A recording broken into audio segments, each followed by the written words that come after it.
Muy buenas tardes, muchas gracias por la invitación.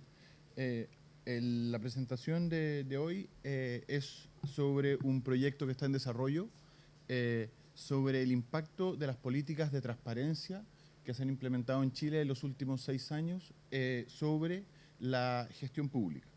Entonces, lo que les voy a exponer es sobre en qué consiste la ley de transparencia en Chile, cómo funcionan las políticas de transparencia, que eso yo creo que es lo más interesante de comprender, y luego en qué consiste el estudio que estamos realizando. Entonces, las políticas de transparencia en los últimos 20 años en Latinoamérica se han implementado muchas leyes de transparencia en los distintos países y especialmente enfocadas en incrementar la participación ciudadana, en limitar corrupción y ojalá en mejorar la gestión. Estas leyes se implementan no por un interés específico en gestión pública, sino más bien por un derecho ciudadano de poder controlar lo que hace el Estado.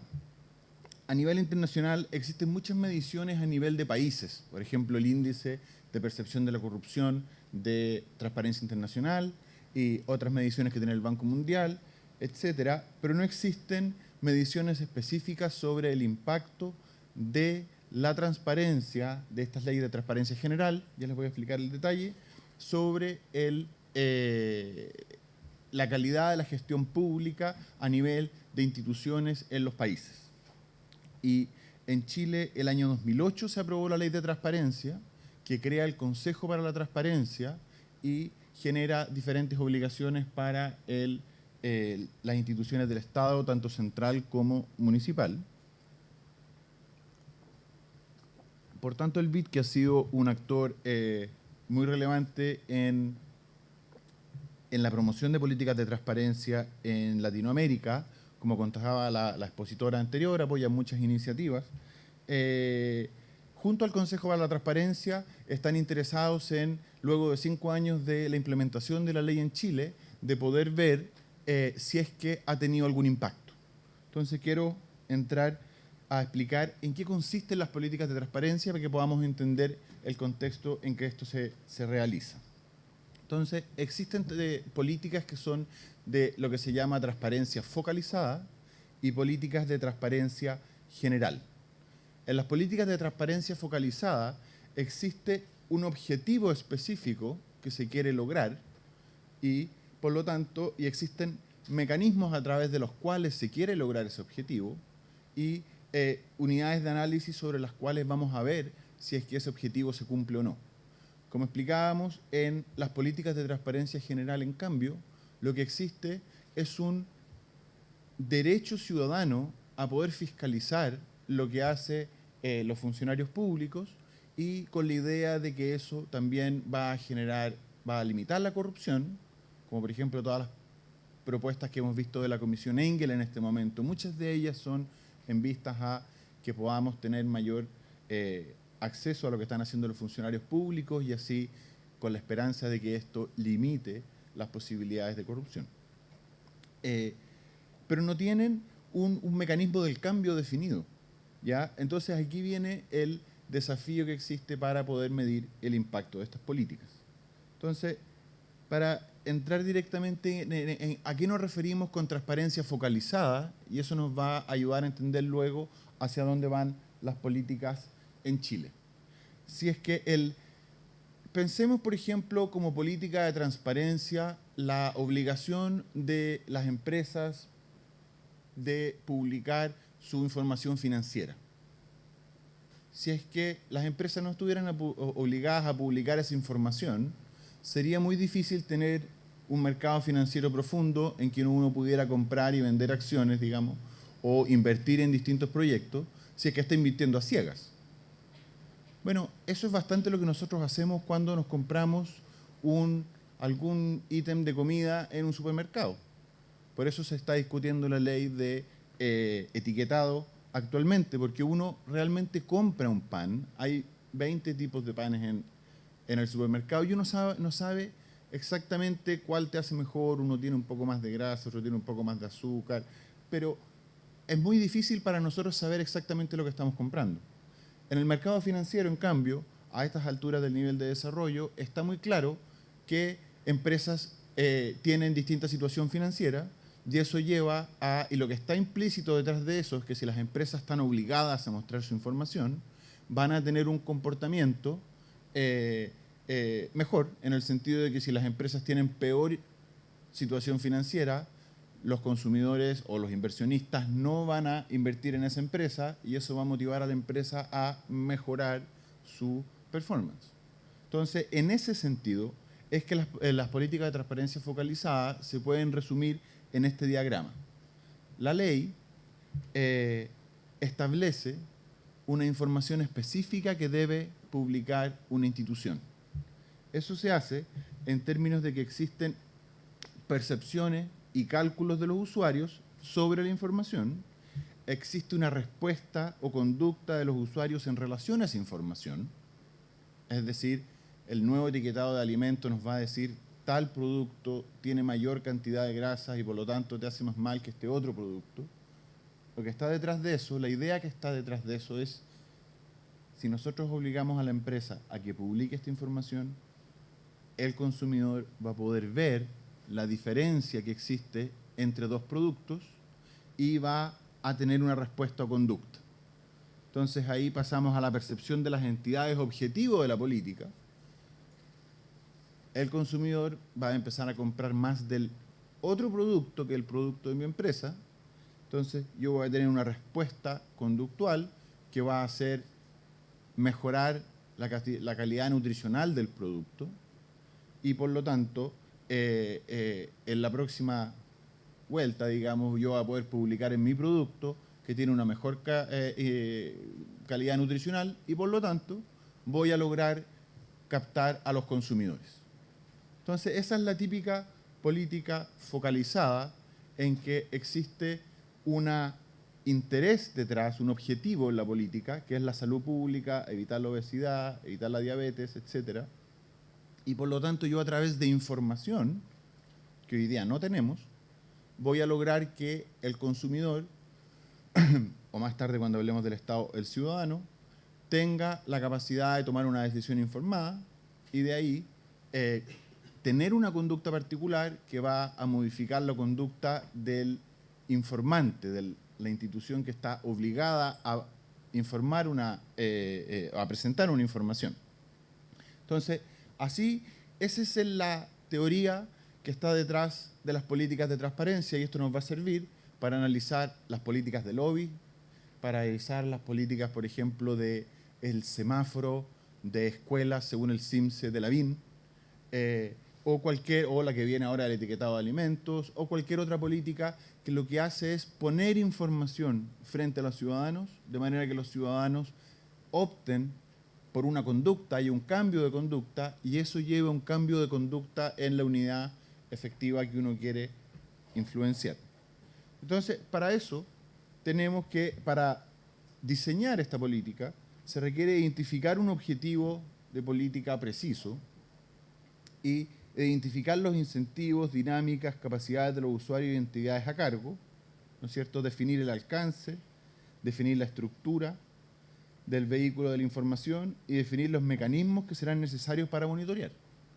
Al final lo que necesitamos es un modelo del cambio claro que nos dice, este es el requerimiento, estos son los mecanismos a través de los cuales se va a producir el cambio en el comportamiento y, por lo tanto, esto es lo que después nosotros vamos a ser capaces de medir.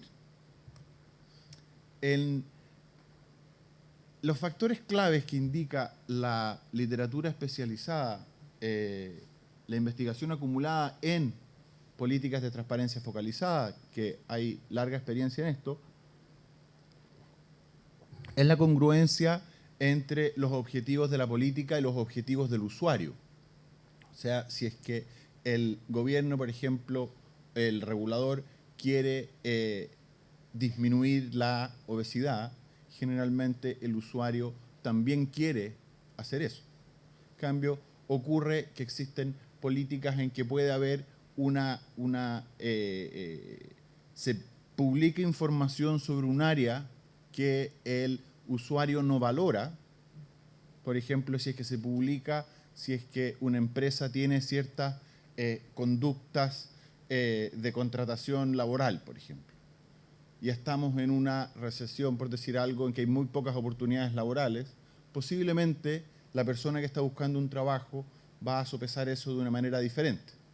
Entonces, la política tiene que incorporar una congruencia entre lo que quiere la persona que está consumiendo, que está fiscalizando, que está observando, o sea, la persona a través de la cual este mecanismo va a ocurrir, y la política pública del regulador.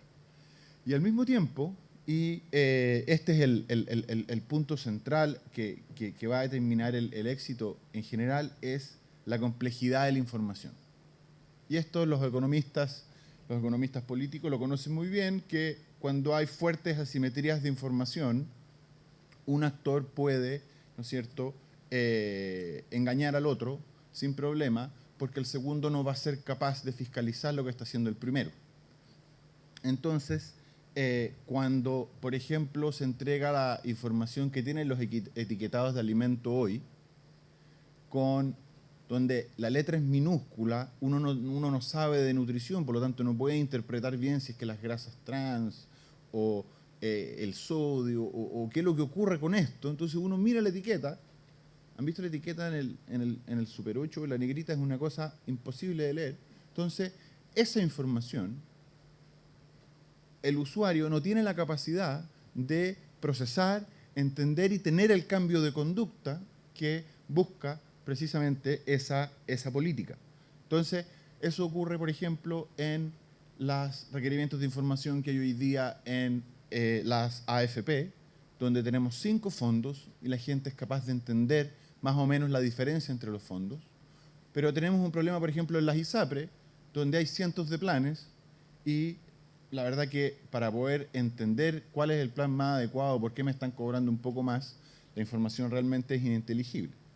Entonces, en términos de algunos ejemplos de políticas más efectivas que otras, como decíamos, la obligación de disclosure financiero. Eso funciona muy bien. Hoy día una empresa anuncia los resultados para el próximo quarter con menor crecimiento de lo que esperan los analistas, inmediatamente las acciones caen. O sea, nosotros vemos exactamente lo que se busca. Obligación de transparencia, cambio de comportamiento, incentivo hacia la empresa. Un ejemplo muy bueno es la publicación de la higiene de los restaurantes. En Los Ángeles, hace años atrás, se hace, cuando recién se pasa por primera vez esta ley, sale que los restaurantes tienen que tener una letra afuera que dice A, B o C, dependiendo de la calidad del nivel de higiene que hace la inspección correspondiente de salud pública.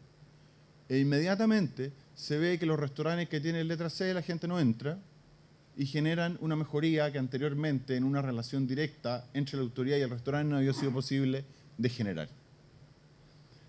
El tema de los etiquetados de alimentos es muy importante porque aquí ya entran consideraciones un poco más técnicas sobre qué es lo que es la información a la cual estamos accediendo.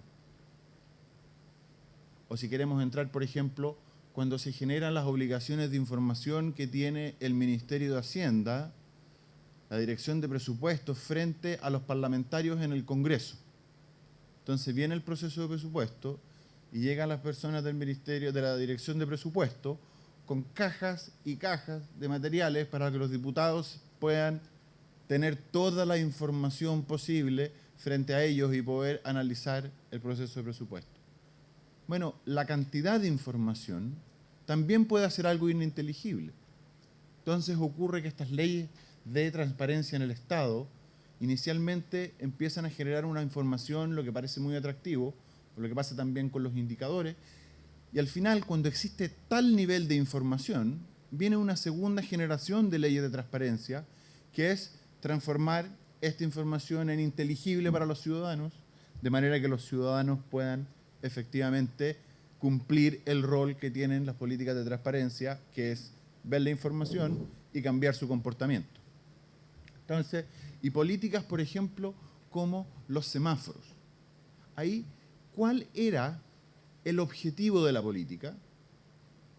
¿Cuál era el mecanismo a través del cual se iba a lograr ese objetivo? El objetivo era que los colegios fueran capaces, tanto particulares subvencionados como municipales, tuvieran el incentivo de mejorar su calidad, dado que tenemos un sistema de vouchers, entonces los padres van a poner a sus hijos en los colegios que tengan mejores puntajes.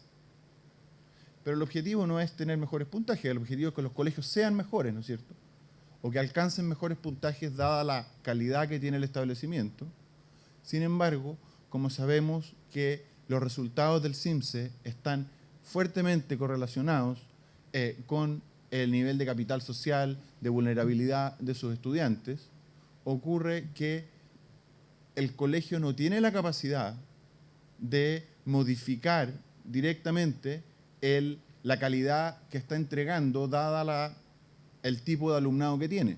Entonces, lo que iba a ocurrir en esa política es que se iba a dar un mensaje a los usuarios en que ellos tenían que ver los resultados del CIMSE, cuál era la acción esperada, cambiarse de colegio.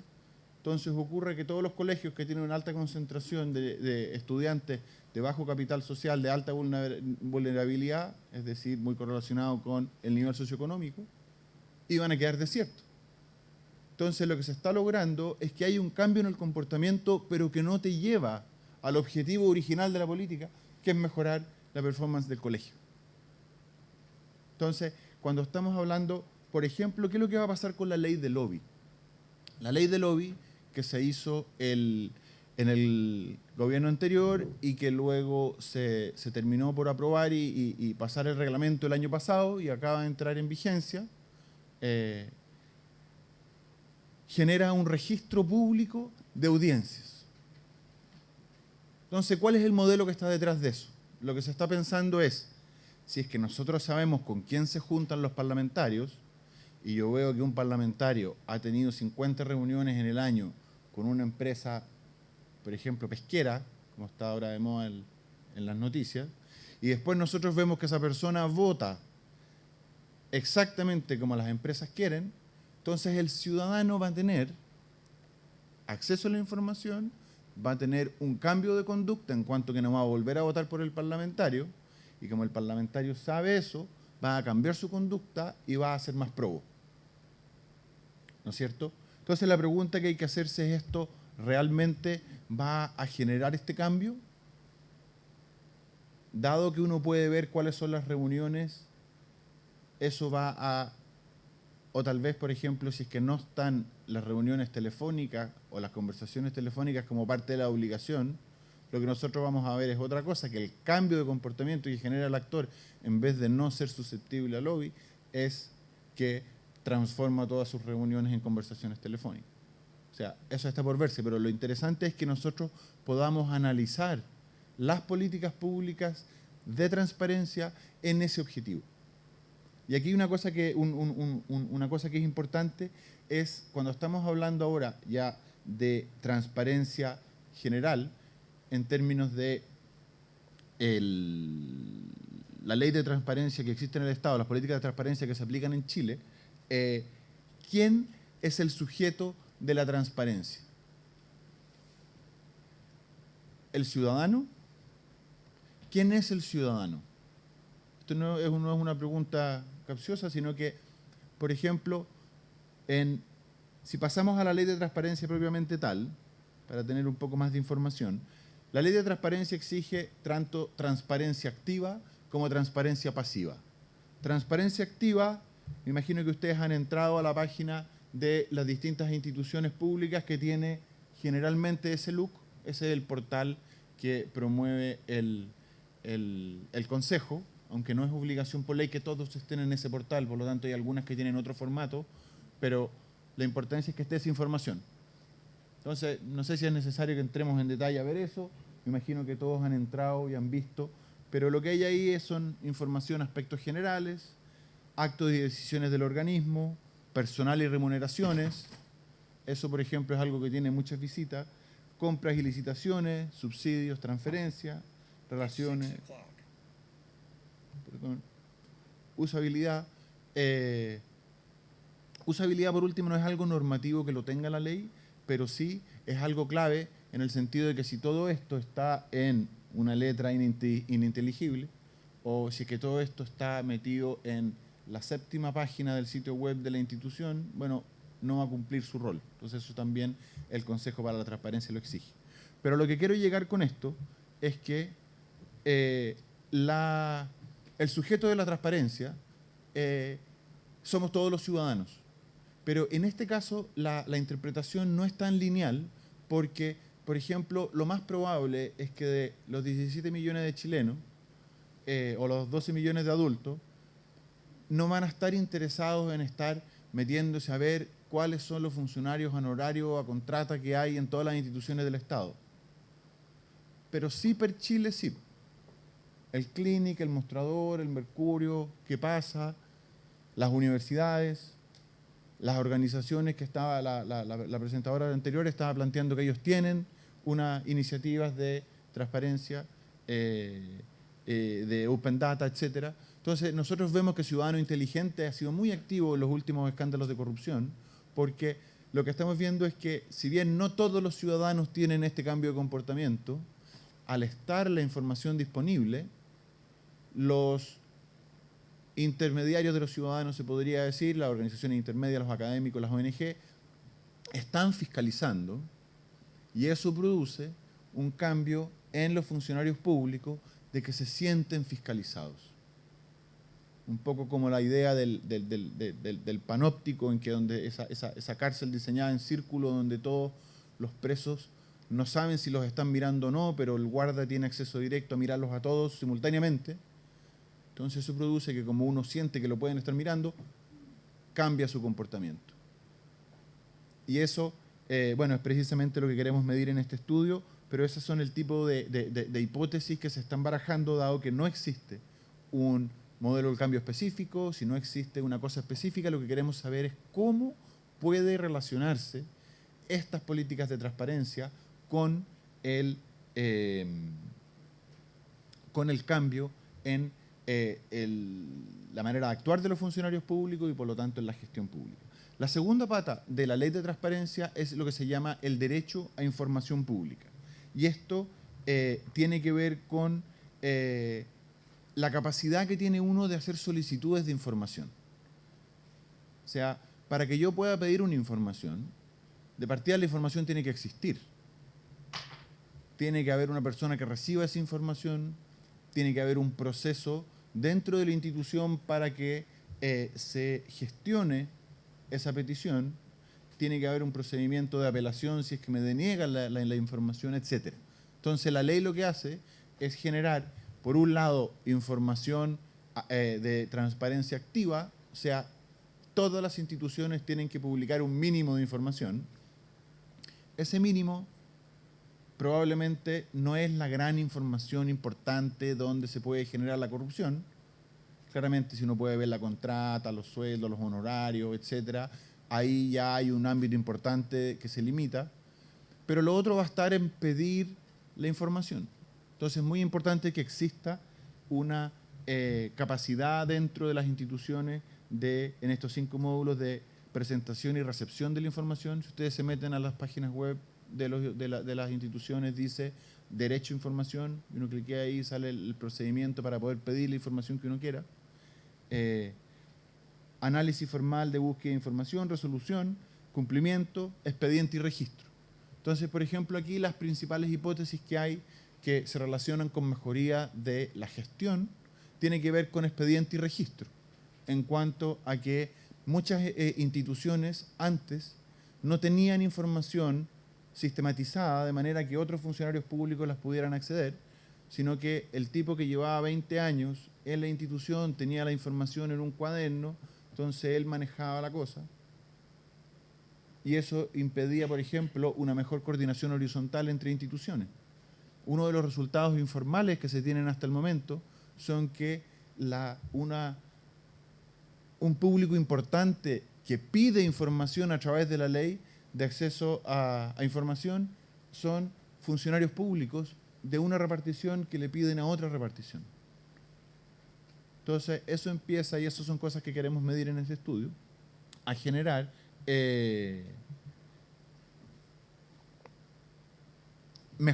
una mejoría en la gestión. Al mismo tiempo, el hecho de que existan los registros mejora el funcionamiento interno.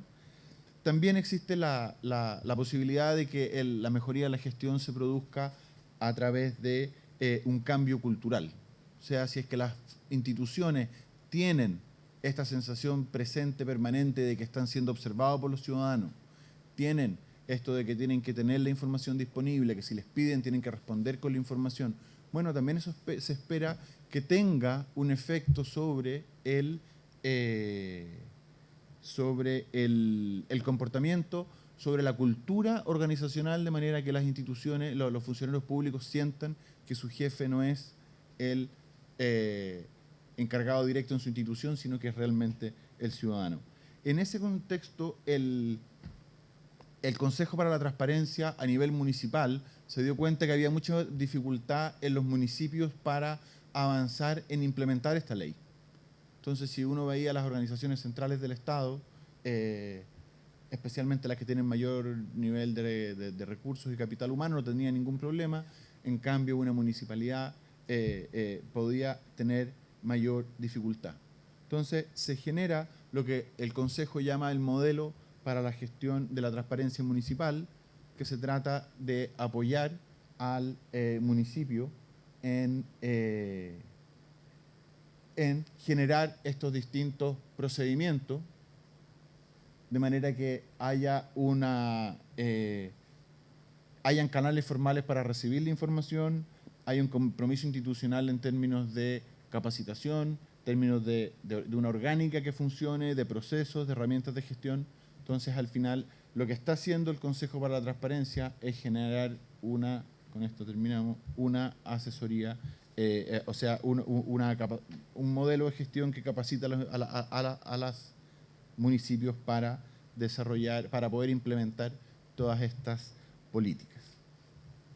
Entonces, lo que nosotros estamos haciendo en este estudio es tomar los datos que nos entregan que se tienen desde el año 2010 al 2014 de transparencia y acceso a información en los distintos ítems que vimos que contiene la ley y que están para todas las organizaciones del Estado Central y para los 345 municipios, y poder hacer un análisis cuantitativo y cualitativo de cómo ha sido el impacto en la gestión. En análisis cuantitativo estamos construyendo un panel de datos con la información de transparencia, hipótesis para poder comprender mejor lo que hablábamos de por dónde viene este cambio cultural, cuáles son las cosas que sienten, y ahí estamos haciendo una metodología cualitativa en 3 niveles que implica entrevistas a los directivos de los servicios a las municipalidades, funcionarios intermedios que son los que procesan estas cosas y funcionarios que atienden directamente a público, y estamos realizando con 16 instituciones que sean de municipios, Estado Central y con distintas características. Este estudio está empezando, esperamos tener los resultados en septiembre, octubre de este año. Gracias.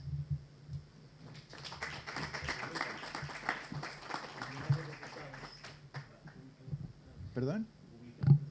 Sí, por supuesto. Bueno, damos espacio a las preguntas y comentarios para finalizar en nuestro primer día de seminario.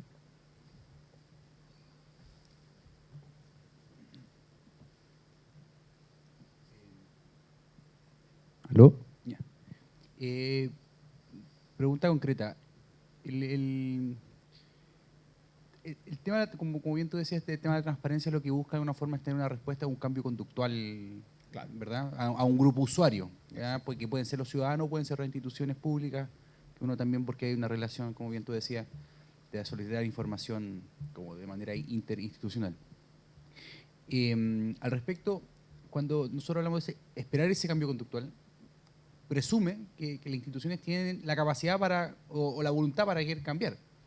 O sea, a lo que voy es, por ejemplo, si uno pilla un hito o algo, un tema que le puede parecer de manera sospechosa o algo sospechoso, y lo informa, el peso de uno, no sé cuál es la capacidad que pueda, la influencia que pueda generar en la institución.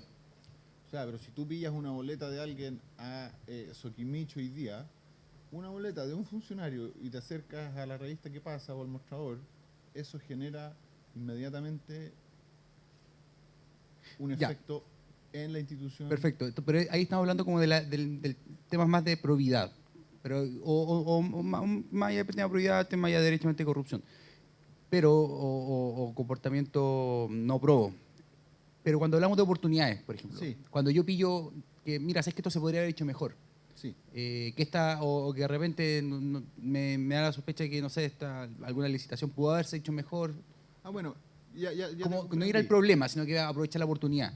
Mira, es interesante que las mediciones y los índices y la fiscalización se publiquen. O sea, ahí tal vez faltó explicar un paso, que lo que nosotros, o sea, lo que se quiere con una ley de transparencia de la gestión pública es publicar, ¿no es cierto?, toda esta información que estamos hablando, y también publicar la fiscalización de las instituciones. Por ejemplo, estamos viendo, empezando a ver la municipalidad de Requinoa, y resulta que el alcalde corre por tener un buen resultado en el índice que hace el Consejo para la Transparencia, de manera de poder utilizarlo electoralmente y decir que él es transparente en estos tiempos que corren donde la corrupción está en el aire. Entonces ahí tú puedes ver que la persona, el político, quiere salir bien evaluado en estos índices de transparencia en comparación a el municipio del lado, como un argumento electoral, que es el objetivo general de... Pero también hay otras cosas que son interesantes que se han empezado a descubrir, que por ejemplo las instituciones que tienen mayor número de solicitudes de acceso a información, o sea, la segunda pata de transparencia pasiva, son Carabineros, la Dirección del Trabajo, y otra institución que se me va en este momento, pero que es bien interesante, tiene que ver con trámites. En Carabineros uno va a hacer una denuncia o una constancia de un choque y después uno se va, y las personas hoy en día piden por email que les manden la constancia. Entonces eso, que es una información que estamos recién empezando a manejar, te ha llevado a que el propio consejo hable con la institución y le diga, oye, incorporen esta información en el trámite, de manera que cuando tú terminas de hacer el trámite, le mandas directamente la constancia a la persona. Lo mismo con la Dirección del Trabajo, una gran cantidad de solicitudes se hacen por temas de finiquito y la situación laboral de las personas. Entonces, lo que se está intentando hacer es utilizar este feedback, ¿no es cierto?, el loop de retroalimentación, de manera de poder mejorar los servicios a través de los resultados que te empieza a dar el sistema.